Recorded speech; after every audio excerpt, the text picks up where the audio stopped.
I wasn't going to record a video today, but the generic ballot poll just dropped, and the results were too newsworthy not to. Get the scoop after the intro.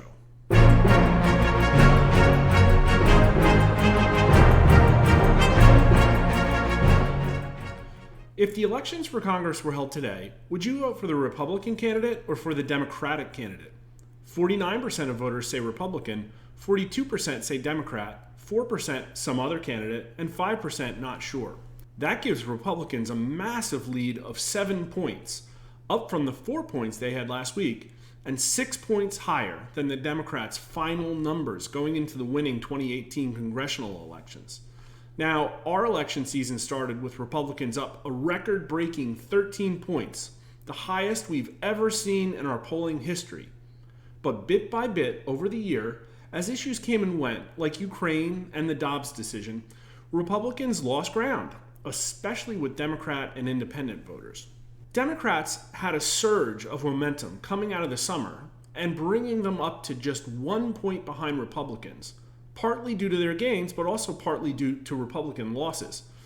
The Democrats hovered within a few points for most of September, and a certain Republican victory looked in doubt. But now, for the last 3 weeks, the Republican lead has been 7 points, 4 points, and now back up to 7 points again. Here are the party breakdowns. Republicans have an 18-point lead among independents, but they're up 73 points in their own party and only down 68 points among Democrats, giving them a 5-point swing voter advantage. Race is a pretty interesting picture as well. Republicans are now up an astounding 16 points in the white vote, but have now captured 25% of the black vote and a plurality of Hispanic voters. Compare the black vote to the lead Democrats have with their own party. I'm old enough to remember when the black vote was 96% Democrat. Democrats lead by 68 points among their own party, but here they lead by only 36% among black voters. Okay, as a final treat, I have a great little chart. Here are the generic ballot demographic results from 4 times over the last 6 months where Republicans had about the same level of lead as they do now.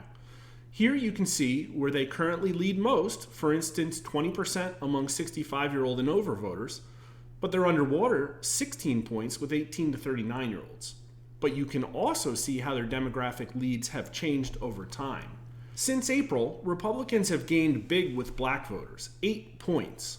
They increased their lead 6 points with independents and 4 points with women voters.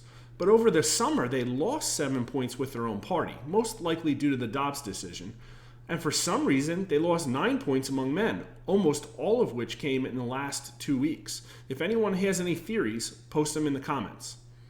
Also note, in that time, they lost 5 points among Democrats. If one wonders how we wound up with a Republican lead of 13 points a year ago, there's a very good hint. Republicans probably didn't have much of a chance to keep those votes no matter what they did. Now, the generic ballot is kind of like the vanilla ice cream of election indicators. If you want to try your palate with some butter pecan or rocky road, there will be links to 2 videos in a moment that I highly recommend. One of them was the most predictive indicator for what happened in the 2018 midterms. Thanks for following along. Please click subscribe, and if you haven't, you can sign up for free daily email updates with a link in the description. Thank you.